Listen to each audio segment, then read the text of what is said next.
Shalom, saudara-saudara.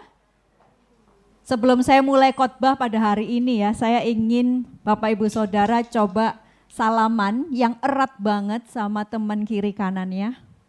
Katakan shalom, apa kabar? Kabarku luar biasa.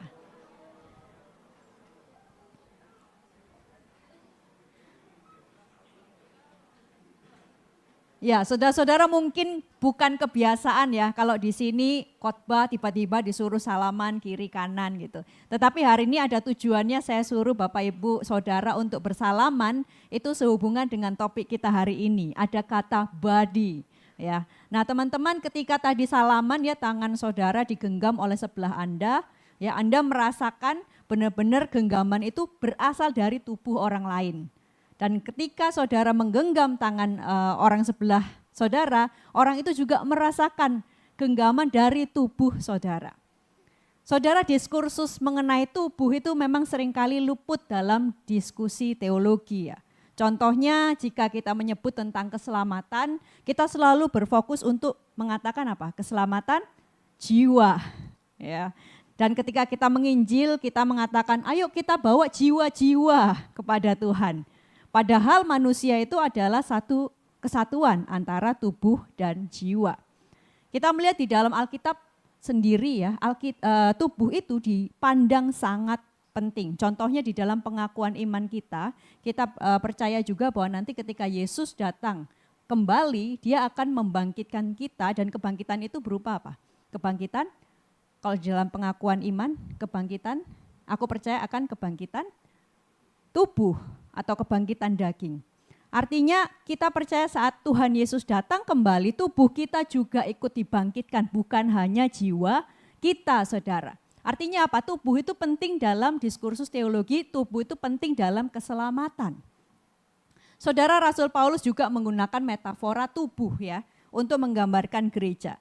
Kita akan membaca pada hari ini 1 Korintus 12 ayat 12 sampai 21. Sebenarnya ini satu perikop sampai ayat ke-27, tapi karena waktu yang sangat sempit kita baca hanya sampai ayat yang ke-21 saja. Kita baca bergantian ya teman-teman. Saya mulai dari ayat 12, teman-teman ayat 13 dan demikian seterusnya. 1 Korintus 12 ayat 12 sampai 21, demikianlah firman Tuhan. Karena sama seperti tubuh itu satu dan anggota-anggotanya banyak, dan segala anggota itu sekalipun banyak merupakan satu tubuh, demikian pula Kristus.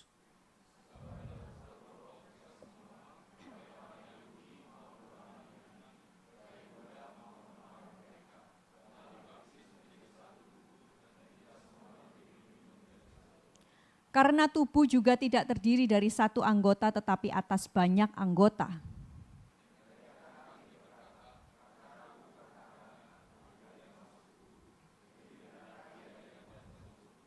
Dan andai kata telinga berkata, karena aku bukan mata, aku tidak termasuk tubuh. Jadi benarkah ia tidak termasuk tubuh?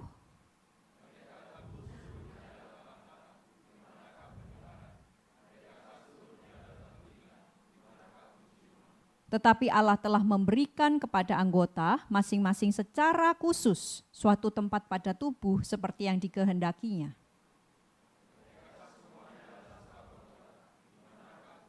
Memang ada banyak anggota tetapi hanya satu tubuh.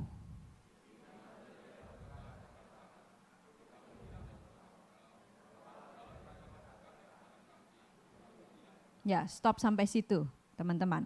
Di sini Rasul Paulus menyebut gereja sebagai tubuh Kristus, the body of Christ. Hal ini memang tidak bisa kita lepaskan di dalam konsep-konsep filosofis yang pada saat era Paulus itu sedang berkembang. Ya, konsep tubuh ternyata juga digunakan oleh beberapa filsuf Yunani kuno untuk menggambarkan komunitas. Jadi bukan hanya khusus di gereja saja, ternyata pada saat itu memang suka dipakai untuk menggambarkan komunitas lain seperti komunitas dalam suatu negara, masyarakat, maupun komunitas dalam ideologi religius tertentu. Nah, saudara, Paulus juga menggunakan konsep ini untuk menggambarkan gereja sebagai komunitas. Tetapi di sini ada satu sorotan yang luar biasa bahwa Kristus itu adalah kepalanya. Saudara pernah enggak berpikir kenapa kok Kristus itu harus sebagai kepala? Kenapa bukan tangan? Atau kenapa bukan jantung gitu ya? Nah saudara, di era tersebut memang kepala itu dianggap sangat spesial. Karena kepala dianggap sebagai pusat pergerakan seluruh tubuh manusia. Kepala adalah pusat dari intelek, ini belum ya, belum.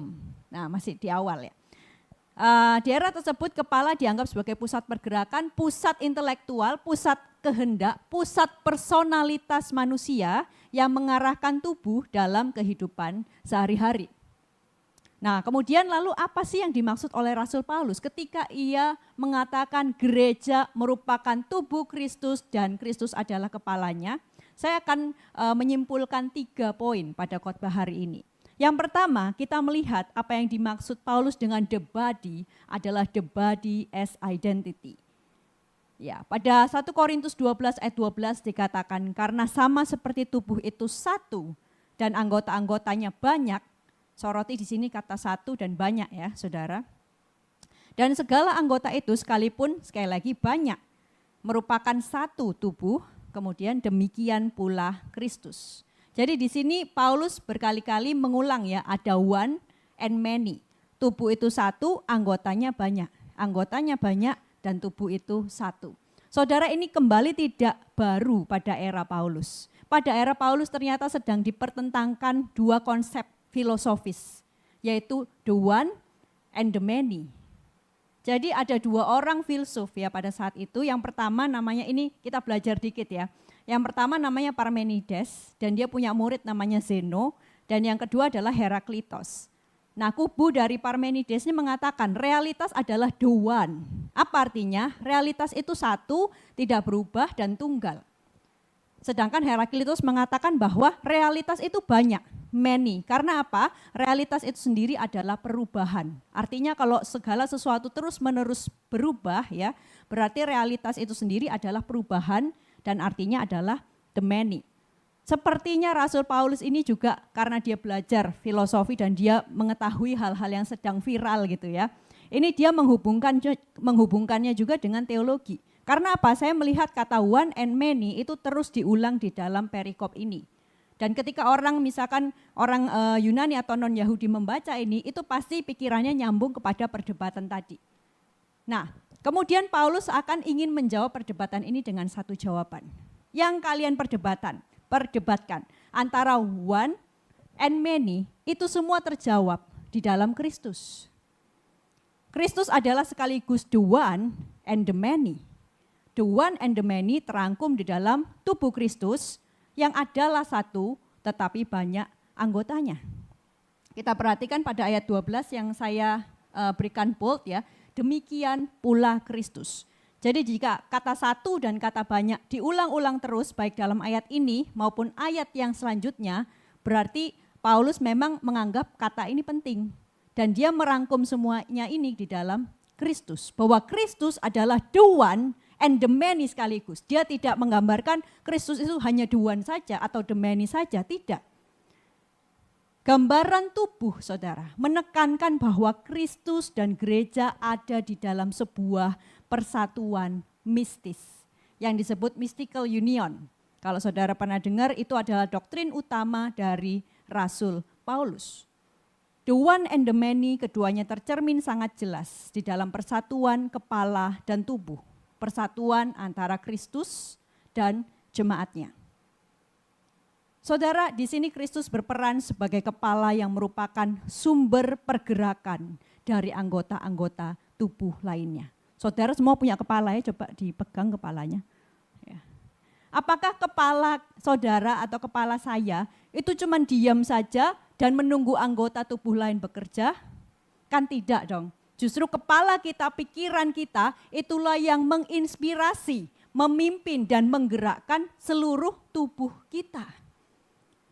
Sedangkan anggota-anggota tubuh lainnya itu bergerak, tangan saya, ya, kaki saya, itu bergerak sebagai representasi, refleksi, cerminan dari kehendak dan tujuan Kristus, sang kepala tubuh.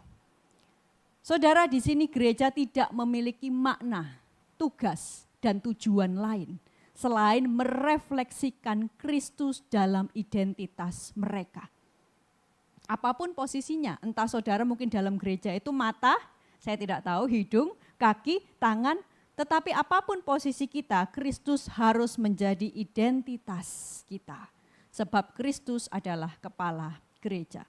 Apa sih yang terjadi di Korintus? Kita lihat dulu konteks kenapa Paulus menulis ya perikop ini. Memang di Korintus terjadi konflik gereja, di mana gereja tidak lagi mencerminkan identitas Kristus karena terjadi perpecahan. Di dalam pasal yang ke-12 itu konteksnya tentang karunia roh. Ada yang menganggap bahwa karunia satu lebih tinggi dari karunia yang lain dan mereka justru mengunggulkan karunia tertentu untuk mendapatkan pengakuan dan pujian ya dibanding mempergunakannya untuk membangun tubuh Kristus. Di sini Paulus mencoba membawa mereka kembali kepada Kristus. Kristus is the one and the many. Artinya Kristus dan gereja harus bersatu dan tubuh ada untuk merepresentasikan, untuk merefleksikan identitas Kristus. Saudara, problem Korintus, perpecahan ya, bukan hanya berhenti di zaman itu sayangnya, tapi masih juga kita temui di zaman sekarang. Apa sih yang hari ini sibuk gereja lakukan? Apakah kita sibuk merefleksikan dan merepresentasikan Kristus sehingga orang di luar sana bisa melihat Kristus dari dalam gereja? Ataukah kita sibuk berkonflik di dalam tubuh itu sendiri? Bisa di next. Ya. Misalkan yang baru-baru ini viral ya saudara ya, bagaimana umat Kristen di Indonesia, pemimpin agama, para teolog sedang sibuk mempertentangkan soal perbedaan pandangan. Pasti gak usah saya sebut lah ya, sudah tahu ya mengenai iman dan doktrin. Tetapi yang Paulus tekankan di sini apa? Anggota-anggota dari tubuh itu memang harus berbeda. Masing-masing anggota itu berbeda fungsi, berbeda bentuk, berbeda jenis, itu bukan atas tidak ada tujuan. Justru dengan keragaman di dalam anggota tubuh itu, gereja itu menjadi kaya. Menjadi kaya untuk apa? Untuk merepresentasikan Kristus yang juga adalah kaya. Kristus tidak bisa direpresentasikan hanya dalam satu pandangan, satu jenis anggota tubuh, tetapi semua. Di mana kita kaya akan kepelbagaian. Saudara saya, next. Nah, saudara saya membaca di medsos ada perdebatan tentang cara menggambar bintang. Saudara coba, kalau saudara mulai dari angka berapa dulu tuh? Kalau gambar bintang. Kalau saya mulai dari angka 4, saudara? 4, tapi ada juga yang 1 gitu ya. Nah ini komen-komennya ya saudara. Katanya sih ya, kalau gambar bintangnya dari angka tertentu itu bisa menggambarkan personality dari orang tersebut. Walaupun saya sendiri sih kurang percaya ya. Wah lagi berdebat nih ya saudara-saudara ya. Nah saudara, ketika saya baca ya kolom komentarnya, ya sudah dulu bintangnya ya. Nanti bisa kita lanjutkan. Saat saya lihat di kolom komentar, memang orang-orang tuh punya cara-caranya sendiri. Bahkan ada yang mempertanyakan, masa sih kamu dari angka 1? Yang benar itu hanya mulai dari angka 4 saja gitu ya. Ini padahal masalah apa? Cuman gambar bintang saudara ya. Bagaimana kalau kita bicara mengenai bagaimana cara orang menghayati iman mereka. Menghayati kepercayaan kepada Tuhan. Bukankah itu akan lebih beragam lagi? Saudara, perbedaan selama tidak menyalahi hal-hal yang baku dipercaya, seharusnya kita terima sebagai kekayaan di dalam gereja. Dalam keberbagaian, dalam pluralitas, penghayatan iman, gereja merefleksikan Kristus yang kaya. Kristus, the one and the many. Dengan mengharapkan gereja semuanya seragam, kita sedang menyangkali keunggulan Kristus sebagai the one and the many. Jadi kalau saudara sempat mikir ya, kenapa sih gereja enggak satu aja? Kenapa sih gereja enggak seragam aja? Hati-hati. Justru itu kita sedang membatasi Kristus sebagai the one and the many. Kita ingin Kristus jadi the one saja. Atau kita ingin Kristus jadi the many saja. No, He is both the one and the many. Yang kedua saudara, apa yang dimaksud Paulus dengan the body of Christ? Di sini the body as authenticity, poin yang kedua. Ya, di ayat 15 sampai yang ke-18 bisa kita baca saudara. Saya akan baca ayat 18 saja. Tetapi Allah telah memberikan kepada anggota masing-masing secara khusus suatu tempat pada tubuh seperti yang dikehendakinya. Saudara, saya melihat dan menghayati Rasul Paulus menekankan hal yang menarik di sini, bahwa otentisitas tiap-tiap anggota tubuh itu penting. Saudara pasti ada keunikan ya. Saudara punya talenta tertentu, punya personality yang berbeda. Tetapi Rasul Paulus mengatakan personalitimu itu, otentisitasmu itu dihargai Tuhan. Di Korintus, saudara, karena keinginan untuk diakui, dipuji, dianggap spiritual dan berkarunia, banyak orang atau banyak jemaat telah kehilangan otentisitas mereka yang dikehendaki Tuhan. Kuping pengen jadi mata, kaki ingin jadi telinga. Padahal Tuhan sudah menempatkan, kata Rasul Paulus, masing-masing anggota ada tempatnya sendiri dalam keistimewaannya masing-masing. Di sini masing-masing saudara diberikan satu tempat yang khusus oleh Tuhan. Saudara, ini ada satu hal yang menarik. Memang tadi saya katakan konteks besar dari perikop ini itu kan karena ada pertentangan soal karunia roh gitu ya. Tapi tampaknya hal ini berlaku bukan cuma soal karunia roh. Buktinya nanti kalau saudara baca di rumah, di ayat-ayat selanjutnya Paulus akan menyebut soal anggota-anggota tubuh yang lemah, tidak elok, dan kurang terhormat, ayat 22 sampai 24. Ya kan enggak mungkin Rasul Paulus mengatakan ada karunia roh yang tidak elok, lemah, dan kurang terhormat. Apalagi kalau kita kembali ke ayat yang ke-13, Paulus menyinggung ras dan kedudukan. Bahwa di jemaat Korintus ada orang Yahudi, ada orang Yunani, ada budak, ada orang merdeka. Artinya kalau ini disebutkan ya, ini merujuk kepada diversity di dalam segi sosial, budaya, ekonomi, bahkan ras. Nah, jadi saudara, ketika membaca ayat ini konteksnya bukan hanya sekedar karunia roh. Tetapi apa? Perbedaan jemaat secara umum. Jemaat punya latar belakang sosial yang berbeda, ekonomi yang berbeda, ras yang berbeda. Tetapi Tuhan memberikan tempat masing-masing kepada mereka. Tuhan kasih tempat saudara satu-satu. Tidak ada yang luput, gak ada tempat buatmu, gak ada. Ketika kita percaya Tuhan memilih kita. Kita percaya kepada Tuhan, tempatmu pasti ada saudara. Orang yang kita anggap paling tidak spiritual, orang yang kita anggap paling bejat, orang yang kita anggap tidak perlu ada di gereja, sesat. Tapi kalau dia datang ke gereja kita, Tuhan sudah sediakan tempat untuk dia. Who are we to judge? Siapa yang layak ataupun tidak layak menjadi tubuh. Saudara, ketika gereja yang seharusnya menerima orang apa adanya telah berubah fungsi menjadi ruang penghakiman atau ruang memamerkan spiritual masing-masing, maka sebenarnya kita mendorong orang untuk bersikap tidak otentik. Apa itu tidak otentik? Munafik, saudara. Layaknya di ruang kelas, jika seseorang ingin menonjol maka kita harus apa? Pinter, nilainya harus bagus. Nah, kalau di gereja, seseorang pengen direkognisi. Kalau kita bangun budaya bahwa kalau kamu mau diakui sebagai anggota gereja, maka kamu harus tampak spiritual. Maka orang-orang akan mengejar itu, tampak spiritual. Kebiasaan semacam ini membuat gereja bukan menjadi komunitas yang merentan, vulnerable bersama, sekaligus bertumbuh bersama. Melainkan komunitas non-egaliter atau elitis spiritual. Kalau kamu tidak seperti saya spiritualmu, doktrinmu tidak sebagus saya, bye. Ya, kamu adalah orang luar. Kita menciptakan standar kita sendiri yang sebenarnya bukan standar dari Kristus. Saudara, dulu banget ya, mungkin sudah 10 tahun yang lalu, saya pernah pelayanan di sebuah gereja. Memang ada seorang bapak yang sudah tua. Ya, dan dia selalu membawa kantong besar, saya nggak tahu isinya apa, misterius saudara. Pokoknya setiap kali dia masuk ke gereja dia selalu bawa kantong yang besar. Tetapi satu yang pasti baunya luar biasa saudara.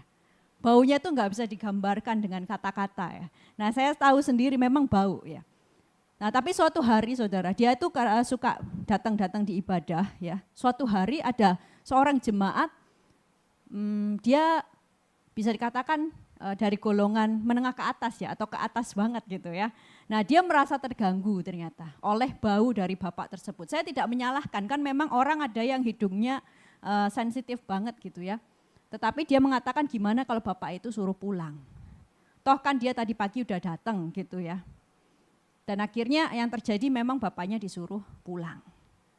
Nyata loh saudara, masa saya bohong di atas mimbar. Betul-betul pernah terjadi. Dan mulai saat itu I ask, who is the head of the church? Yang sering gak punya tempat buat mereka itu siapa sih? Kita. Tuhan bilang aku selalu punya tempat. Siapa sih kita? Kita kah pemilik gereja? Kita kah kepala gereja? Saya terinspirasi dari khotbah sahabat saya pendeta Jason Budi Prasetya ya. Gereja lain saat Jumat Agung ya. Dia mengutip Matius pasal 21. Ada next? Nah ini ceritanya, pokoknya ceritanya singkatnya ada seorang tuan, dia menyewakan kebun anggur kepada penggarap-penggarap. Nah tetapi justru saat hamba-hamba dan anak kandung dari tuan itu datang untuk menengok kebun anggur itu, penggarap-penggarap itu malah ngebunuhin hamba-hamba dan bahkan ngebunuh anak dari tuannya. Padahal tadi penggarapnya hanya penyewa kebun anggur itu. Tapi kenapa mereka dibunuh? Karena penggarap itu serakah. Dia ingin memiliki kebun anggur yang bukan miliknya dan menyingkirkan orang-orang yang menghalangi keinginan mereka. Saudara, kita toh juga bukan pemilik dari gereja, tetapi sering berlaku seperti penggarap-penggarap itu. Kita serakah dan ingin menjadi atau menempatkan diri sebagai pemilik atau kepala gereja. Kita menganggap diri kita yang paling benar, doktrin kita yang paling alkitabiah, jemaat kita yang paling banyak, dan lain sebagainya. Ketika kita bertemu orang yang berbeda atau tidak sesuai dengan standar yang kita tetapkan, maka kita rampas keotentikan mereka dan kita berusaha ubah. Betul nggak? Kita bahasanya itu suka lembut, suka baik, tapi kan sebenarnya kita pengen mengubah mereka. Sesuai apa? Sesuai standar kita berdiri sendiri. Udah bertobat lah ya. Bahasanya halus dan alkitabiah saudara. Kamu perlu bertobat gitu ya. Kalau mau gabung di sini ya ikutlah kami. Seragamkan pemikiranmu, seragamkan gayamu. Ya, itu standarnya. Kalau enggak mau ya silahkan. Tapi bahasanya enggak gitu ya, halus. Tanpa sadar karena standar-standar itulah kita menciptakan munafik rohani. Next. Yang telah kehilangan kasih mula-mula, yang polos dan apa adanya kepada Tuhan. Tuhan memberi tempat buat orang-orang dengan segala keunikan, kelemahan, kelebihannya. Mari kita berikan tempat untuk tubuh Kristus. Next, saudara-saudara, yang terakhir, the body as mutual dependency. Pada ayat yang ke-21, jadi mata tidak dapat berkata kepada tangan, aku tidak membutuhkan engkau. Dan kepala tidak dapat berkata kepada kaki, aku tidak membutuhkan engkau. Ayat 25 kita lompat, supaya jangan terjadi perpecahan dalam tubuh, tetapi supaya anggota-anggota yang berbeda itu saling memperhatikan. Saya lihat di sini Rasul Paulus itu cerdas dan sangat sistematis dalam pemikirannya. Tadi dia membahas ya sebelumnya tadi, dia membahas anggota tubuh sebagai individu-individu yang harus dihargai keotentikannya di dalam tubuh secara keseluruhan. Tapi dia nggak berhenti di situ ya. Setelah menghargai otentisitas terus gimana? Selanjutnya di sini ia membahas tubuh sebagai pluralitas atau kebanyakan, many ya. Sebagai pluralitas atau many ada mutual dependency atau saling kebergantungan satu sama lain antara anggota-anggota tubuh. Saudara, tentunya masing-masing anggota tubuh itu layak disebut tubuh, benar gak? Kalau saya bilang telinga itu tubuh, salah gak? Salah gak? Telinga itu tubuh. Tidak seluruhnya salah sih ya, karena telinga itu memang termasuk tubuh. Tapi kalau orang bilang telinga itu tubuh, kayaknya kok ada something wrong ya. Karena di sini belum tepat 100%. Kenapa? Karena telinga tidak akan disebut sebagai tubuh kalau hanya telinga tok, telinga sendirian. Telinga bisa dibilang sebagai tubuh kalau dia bareng-bareng dengan anggota-anggota lainnya. Jadi ketika kita disebut sebagai tubuh Kristus, ini bicara tentang komunitas, bukan hanya sebagai individu yang otentik. Saudara, kalau saya bisa nggak disebut tubuh Kristus? Bisa, tapi saya belum utuh identitas saya. Saya belum utuh ketika saya sendirian-sendirian aja, nggak pernah ke gereja ya, nggak pernah berkomunitas dan lain-lain. Saya belum fully menjadi tubuh Kristus. Identitas saya akan lengkap, akan komplit menjadi tubuh Kristus saat saya punya relasi dengan anggota-anggota tubuh yang lainnya. Saudara kalau pernah main puzzle ya, ada puzzle yang belum lengkap, ini belum lengkap nih puzzle-nya gitu ya. Maka identitas kita sebagai anggota tubuh Kristus belum utuh ketika kita belum punya relasi dengan anggota yang lain. Artinya relasi ini relasi apa? Saling membutuhkan, saling bergantung, gak bisa ditawar-tawar lagi. Saya berkomunitas di gereja bukan hanya karena saya ekstrovert, butuh teman, cari jodoh ya, banyak kan ya. Seneng deh ngobrol-ngobrol. Oke, itu gak apa-apa, tetapi kita berkomunitas, tujuan utamanya fix karena memang kita butuh komunitas ini. Identitas kita sebagai tubuh Kristus tidak akan pernah lengkap. Saya nggak bisa bilang saya tubuh Kristus sendirian, tidak mungkin. Saudara, ternyata konsep ini lagi-lagi tidak baru di zaman Paulus. Saudara kalau pernah dengar filsafat stoicisme ya, salah satu filsafat yang lagi viral di zaman Paulus tapi juga sekarang viral lagi gitu ya. Itu mempercayai bahwa segala sesuatu di dunia ini memiliki interconnectedness atau relasi ketergantungan di dalam kosmos. Coba kita lihat next. Nah, Marcus Aurelius ya, dia pernah berkata, meditate often on the interconnectedness and mutual interdependence of all things in the universe. Ya. Nah, jadi artinya dia percaya tuh segala sesuatu yang di kosmos itu punya saling ketergantungan, tapi dasarnya apa? Enggak terjawab, saudara.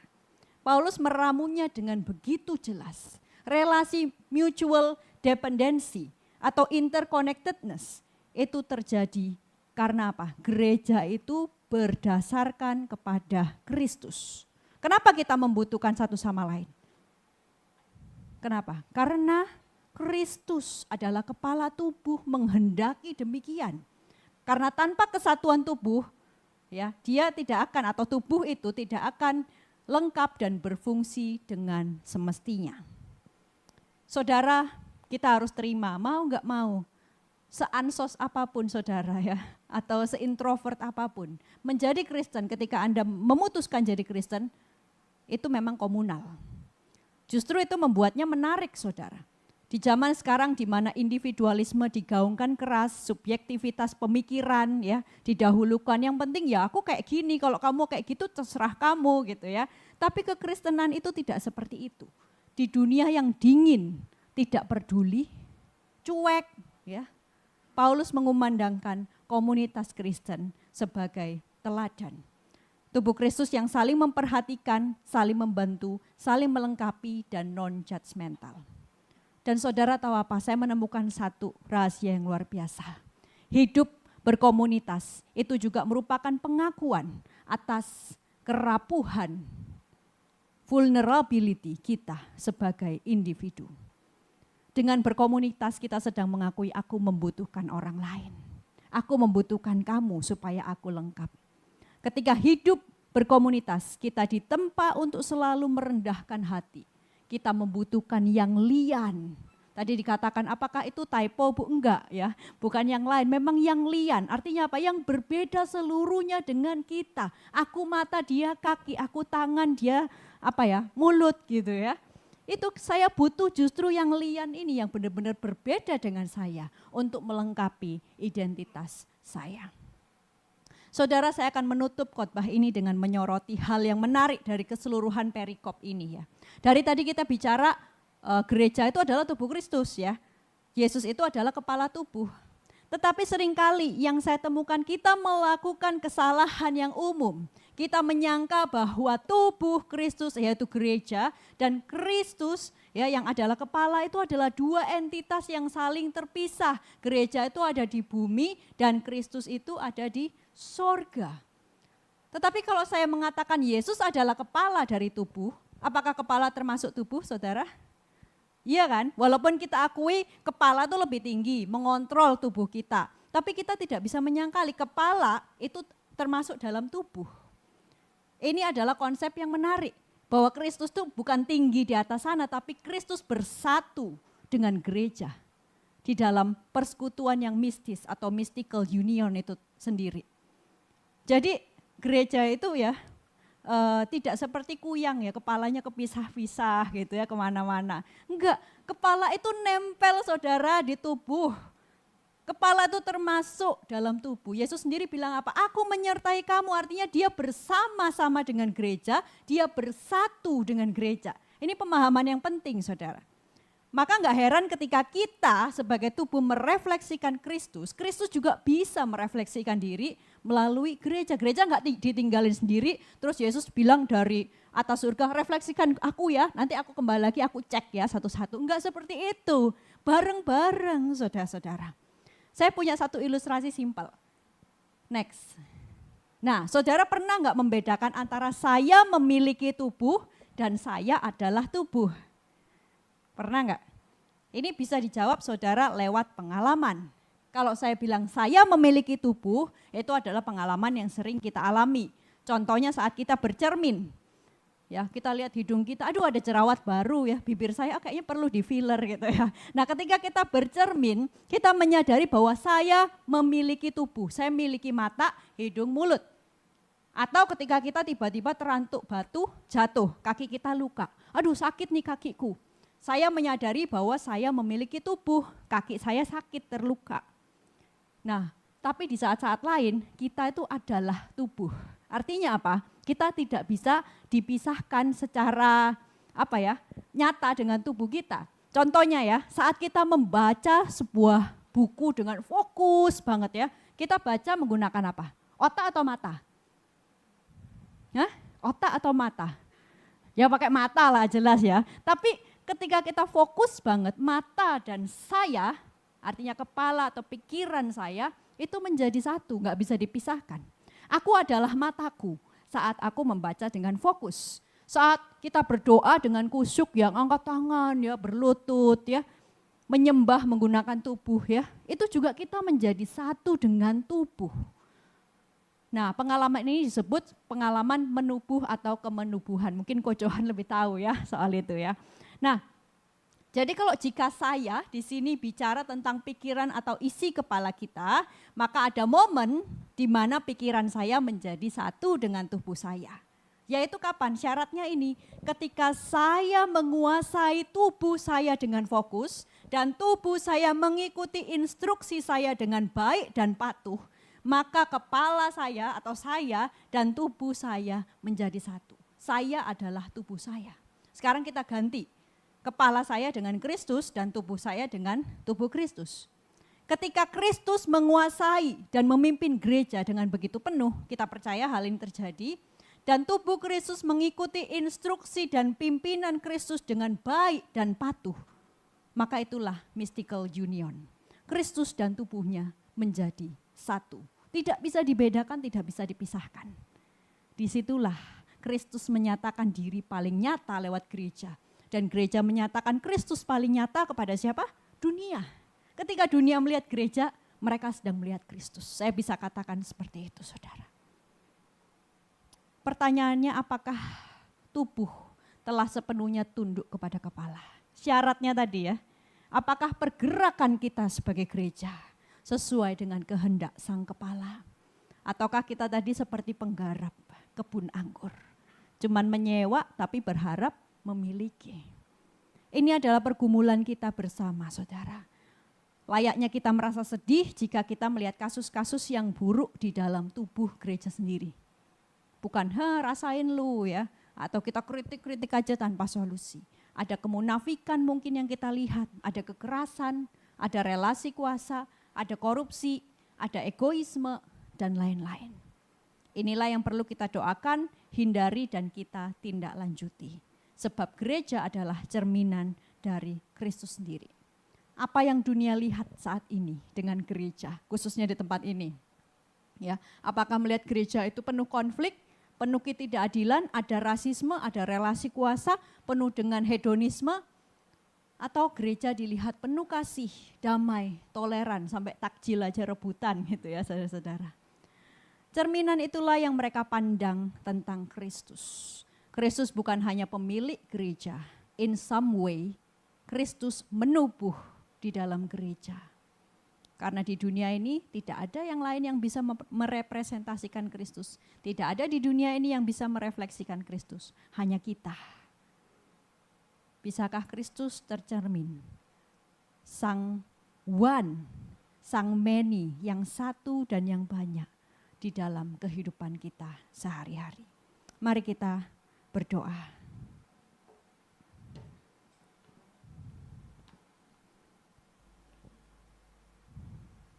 Bapa kami yang agung, Yesus Kristus Raja kami, sahabat kami. Roh Kudus yang memeteraikan kami, penghibur kami.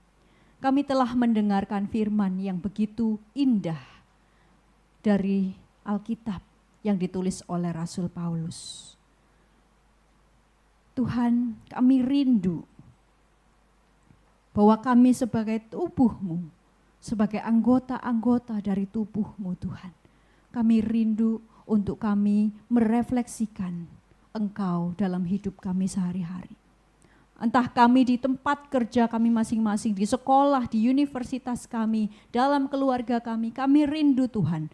Orang-orang yang belum mengenal Engkau, melihat Engkau melalui kami Tuhan. Mampukan kami menjadi anggota-anggota tubuh yang patuh, yang peka terhadap instruksi-Mu, yang benar-benar mau taat Tuhan terhadap kehendak-Mu. Sehingga dimanapun kami berada, Kristus bisa memancarkan diri yang begitu nyata. Dan kami bisa katakan, Tuhan, kiranya Engkau menubuh di dalam tubuh-Mu ini. Kiranya komunitas ini Tuhan, yang pada hari Minggu ini berkumpul bersama-sama, bukan hanya menjadi komunitas biasa-biasa, yang hanya datang ke gereja hanya untuk hahihi atau bertemu dengan teman. Tetapi kami menyadari bahwa kami saling membutuhkan satu sama lain. Saudara-saudara, mari kita ingat, mungkin ada di tempat ini yang saudara mungkin kelihatan seperti teman, mungkin dalam pelayanan. Ternyata saudara ketika pulang dari gereja, saudara punya unek-unek. Saudara tidak suka dengan orang ini. Tetapi saudara tidak mengatakannya. Pada pagi hari ini kita datang kepada Tuhan sebagai orang-orang yang rapuh. Dan Tuhan saat ini berbicara kepada hatimu. Setelah kebaktian ini minta maaf.